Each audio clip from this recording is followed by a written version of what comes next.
खट्टा खाने वाली चुड़ैल। रात को अचानक राधिका मौसी को किचन से कुछ गिरने की आवाज आई।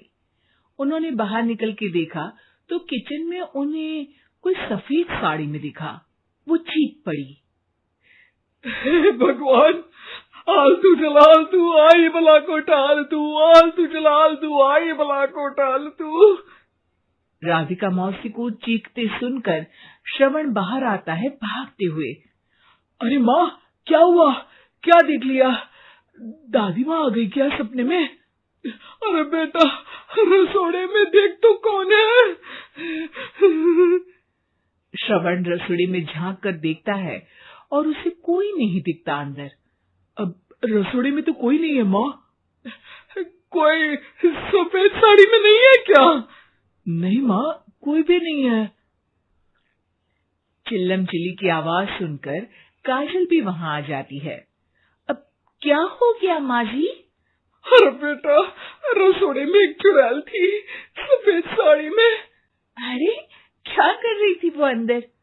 अरे बताया नहीं, कल आएगी ना तो पूछ लूंगी।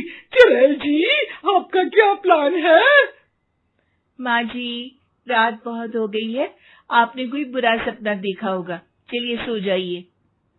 राधिका मौसी सोने तो चली जाती है, पर उनको रात भर नींद ही नहीं आती। वो कुछ भी उलझुल बातें सोचने लगती है। कहीं चुड़ैल की वजह से तो घर में टेंशन नहीं हो रहा, कहीं उसी की वजह से तो वो दादी नहीं बन पा रही। सुबह जब राधिका मौसी रसोड़े में छानबीन करती है तो पाती है कि नींबू का अचार गायब है। चुड़ैल नींबू का अचार ले गई, मुझे तो ठीक नहीं लग रहा कुछ। चुड़ैल को भी पता है कि जिंदगी का असली मजा तो खट्टे में ही है। राधिका मौसी झट से श्रवण को फोन कर देती है। बेटा, मुझे समस्या समझ में आ गई है, हमें एक तांत्रिक की जरूरत है। अरे क्या बोल रही हो माँ, तांत्रिक की क्या जरूरत है? आप पूजा पाठ तो कर ही रही हो ना। आलतू जलालतू मंत्र सारे फालतू जैसे कुछ मंत्र पढ़ो, चली जाएगी अपने आप चुड़ैल। अरे नहीं बेटा, कभी चुड़ैल को कम नहीं समझते। अरे तुझे पता भी नहीं चलेगा कि कभी वो छल करके काजल की जगह घर की बहू खुद बन जाएगी। क्या माँ, कुछ भी बोल रही हो?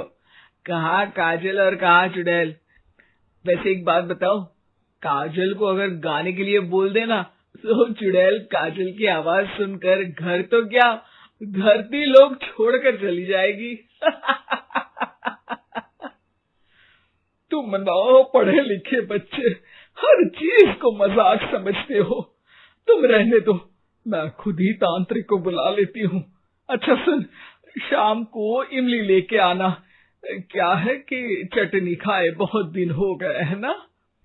नहीं माँ, इमली तांत्रिक से ही मंगवा लो ना, आटा वगैरह भी उसी से पिसवा लेना। देखो मुझे काम करना है। श्रवण रात को कई तरह की सब्जियों के साथ माँ के कहने पे चटनी के लिए इमली भी ले आया था, लेकिन राधिका मौसी के दिमाग में अलग ही फिल्म चल रही थी।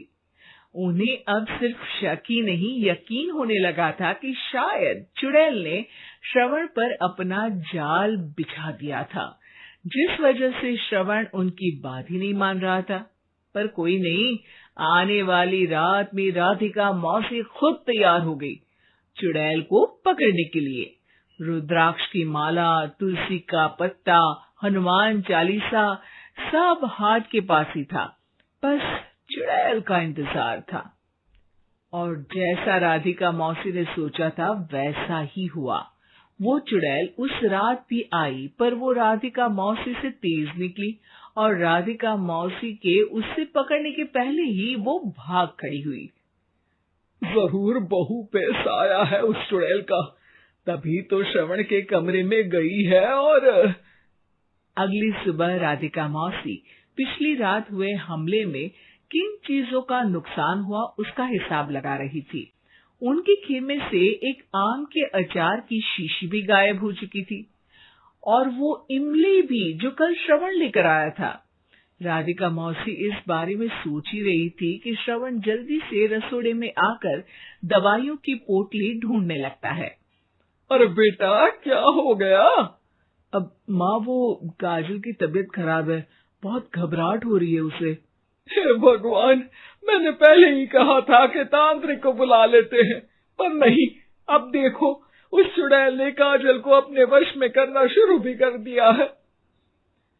हालांकि श्रवण भूतों में विश्वास नहीं करता था, पर अब वो भी डर जाता है और राजी हो जाता है एक तांत्रिक को बुलाने के लिए। कुछ ही घंटों में तांत्रिक आ जाते हैं और राधिका मौसी तांत्रिक जी को सब बता देती है। घोर संकट, घनघोर संकट, चुड़ैल को मारू जोर चाकट, ओम भट स्वाहा खटखा के आहा। अरे ये क्या मंत्र है? मेरे खुद के ओरिजिनल मंत्र है, कल रात को ही लिखे हैं, अच्छे लगे तो दाद चाहूंगा। एक और मंत्र सुनो। अर्ज किया है, आब्राकडाब्रा, दिल्ली, बम्बई, आगरा, चंदा मामा सोवरले, सुरन मामू जारा। ये मंत्र है? अरे कोई 40 वाली सा पढ़ो ना। वक्त कम है, 40 नहीं पड़ेंगे, 20-25 में काम चलाना पड़ेगा। अलक निरंजन, जाके लंदन, मुफ्त का मंजान, घिस मेरे नंदन। अरे जल्दी करो तांत्रिक जी, जल्दी करो। तांत्रिक अपने उल झलूल मंत्र पढ़ने लगता है। श्रवण को तांत्रिक पे शक होता है। वो अपने एक डॉक्टर दोस्त को कॉल कर देता है ताकि कोई अनहोनी हो तो इमरजेंसी में चीजें मैनेज हो जाए। तांत्रिक धुनी रमाता है, जिसकी वजह से कमरे में काफी धुआं हो जाता है और जिसकी वजह से बहू की घबराहट बढ़ जाती है। अब भागेगी चुड़ैल। हाँ। बहू खांसते हुए धुएं से बचने के लिए बाहर चली जाती है। अरे भाग रही है, भाग रही है। पीछे पीछे श्रवण भी जाता है। बहू एक सोफे पर बैठ जाती है। तभी डॉक्टर दोस्त आ जाते हैं और श्रवण को पानी लाने के लिए कहते हैं। थोड़े चेकअप के बाद डॉक्टर कहते हैं, मेरे हिसाब से जाप का काम पूरा हो गया है। क्या मतलब? अरे कुछ भी नहीं माँ, कोई चुड़ैल नहीं है, खुशखबरी है, अब दादी बनने वाली है।